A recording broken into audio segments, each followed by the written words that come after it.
આપણા નેતા રાહુલજી જેણે ખેડૂતો માટેની લડાઈ લડી, આ એ જ પાપીઓએ 3 કાળા કાયદા કર્યા હતા અને એ ખેડૂતોના કાળા કાયદા સામે રાહુલજી અને ખેડૂત આખું આંદોલન ચાલ્યું.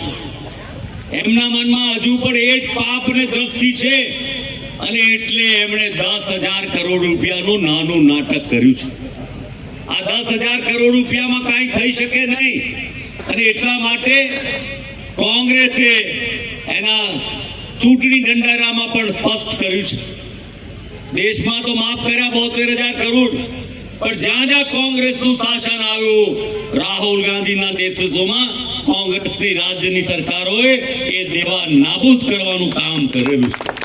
ત્યારે એક તરફ એક વિચારધારા લોકોને ન્યાય અપાવવાની, મદદ કરવાની, રાહત આપવાની, જીવાડવાની, જીવો અને જીવાદોની, અને બીજી તરફ મૂડીપતિઓને મોટા અને મોટા કરી અને આ દેશમાં તમે જીએસટી નો દાખલો લઈ લો, બીજા દાખલા લઈ લો, પણ આ જે શરૂઆત ખેડૂતથી ઘેર-ઘેરથી થઈ છે અને આજે સુરેન્દ્રનગરમાં આવી છે અને આપ સૌના મક્કમ નિર્ધાર સાથે આ યાત્રાને ચોક્કસપણે જે બળ મળ્યું છે, મળવાનું છે ને દ્વારકામાં એની પૂર્ણાહુતિ થઈ અને આખા રાજ્યમાં આંદોલન ચાલવાનું છે, ત્યારે આ સમય આવી ગયો છે.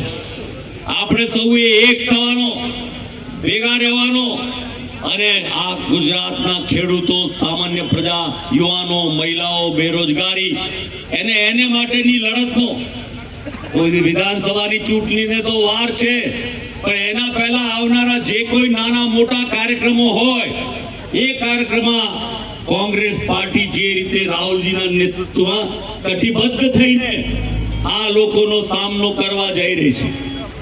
એક બાજુ ખેડૂત કોઈ નાનું મોટું આંદોલન કરવા, પોતાની વાત જણાવવા પ્રયત્ન કરે, રજૂઆત કરે, ખાતર, બિયારણ, વીજળી મોંઘી હોય, ટેકાના ભાવ મળે નહીં, 10,000 કરોડનું પેકેજ કરે, 15,000 કરોડની ખરીદીની વાત કરે, પણ એમને પૂછો તો ખરા કે તમે પહેલા આપેલા વચનોની ખરીદી શરૂ કરી છે કે કેમ? અને આ આવનારી ખરીદી એ તમે કરવાના નથી, પણ લોકોના ખાતામાં થોડા પૈસા નાખી એમના મોં બંધ કરવાના, ખેડૂતોના મોં બંધ કરવાનો એક પાપી પ્રયાસ છે. પણ ખેડૂતો જાગી ગયા છે અને એને માટે કોંગ્રેસ પાર્ટી કટિબદ્ધ છે અને એટલે આ કટિબદ્ધ પાર્ટીના સૈનિકો તરીકે આપણે સૌએ ખેડૂતોની પડખે મજબૂતાઈથી ઉભા રહેવાનું છે.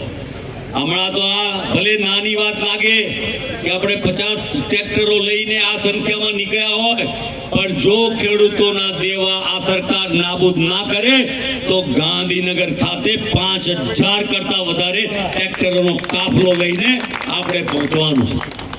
આ એક ખેડૂતોની સાથેની આપણી મક્કમતા સાથેનું જોડાણ છે, જીવન સાથેનું જોડાણ છે, અસ્તિત્વ ગુજરાતના લોકોનું ટકાવવાનું જોડાણ છે. અને જે મશ્કરીઓ આ ભારતીય જનતા પાર્ટી કરી રહી છે એનો જડબાતોડ જવાબ આપવાનો છે.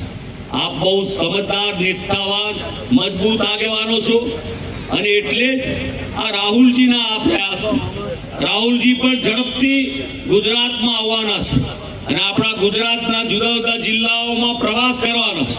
અને પ્રવાસનો ઉદ્દેશ્ય એ જ છે કે આ બિહારની ચૂંટણીમાં પણ આ ભારતીય જનતા પાર્ટી કઈ પ્રકારે ચૂંટણીઓ જીતવાનો અને હમણાં સાર લાગુ કર્યું, આપણને ગુમરાહ કરવા માટે આપણે આ ચિંતામાં પડ્યા છીએ ખેડૂતોની, લોકોના પ્રશ્નોની, ત્યારે કેમ કરીને સારના દુરુપયોગ કરી અને લોકોને મતદાનથી, મતદાતાથી વંચિત કરવાનો એમનો પ્રયાસ છે. આ કઠિન સમય છે. આ 6 મહિના 3 મહિના જાગવાનો, એકરૂપ થવાનો, સાથે મળીને પક્ષ, વિચારધારા, લોકશાહી, સંવિધાન એને બચાવવા માટેનો, ત્યારે આપણે સૌ કટિબદ્ધ થઈ અને આ પ્રયાસોમાં આપણા નેતૃત્વ રાહુલજીના હાથ મજબૂત કરીએ.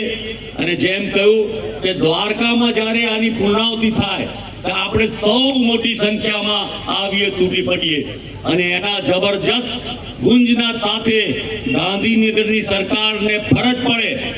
આ તો રાજ્યની સરકારના 10,000 કરોડ છે, કેન્દ્રની સરકાર કરોડો 35 ટન સોનું વિદેશમાં વેચી દે એવો પહેલો બનાવ બન્યો હોય અને એવા બનાવો સાથે જ્યારે દેશની સંપત્તિને લૂંટી અને વેડફતા હોય અને પેલો ગરીબ સામાન્ય બિચારો ખેડૂત તડપતો રહે, આપઘાત કરવા પ્રેરાય, એનો જીવ બચાવવાનું, એ રક્ષણ કરવાનું આપણી સૌની ફરજ છે. પરમાત્મા આપણને શક્તિ આપે અને આપણી શક્તિ આ કામમાં વાપરીએ. આપ સૌ આ મોટી સંખ્યામાં અહીં પધાર્યા અને આ જે આપણો ખેડૂત આક્રોશ રેલી છે એને આપણે મજબૂત કરી, એ માટે અભિનંદન, ધન્યવાદ. અને ભવિષ્યના કોંગ્રેસના લોકો ઉપયોગી, લોકોના, જનતા માટેના જનયોદ્ધા બનીને આપણે લડાઈ લડી એવી આપને વિનંતી, આપને પ્રાર્થના.